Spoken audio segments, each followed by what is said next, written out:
un equipo duro, ya ha quedado claro que es la revelación de la competición en este año.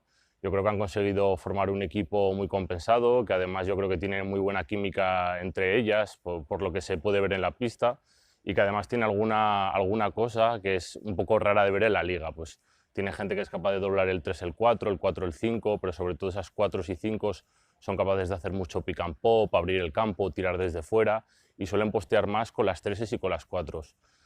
Además, bueno, tienen una base que domina muy bien el ritmo de juego, que intentan imponer siempre un ritmo muy alto. Entonces, bueno, vamos a tener que ser capaces de parar esos conceptos un poco diferentes que juegan y estar al nivel de dureza física que ellas ponen jugando. Entonces, bueno, con ganas de competir este próximo sábado y a ver si somos capaces de estar en este buen nivel que estamos ahora en las últimas semanas y poder confirmar así con una victoria este estado de forma.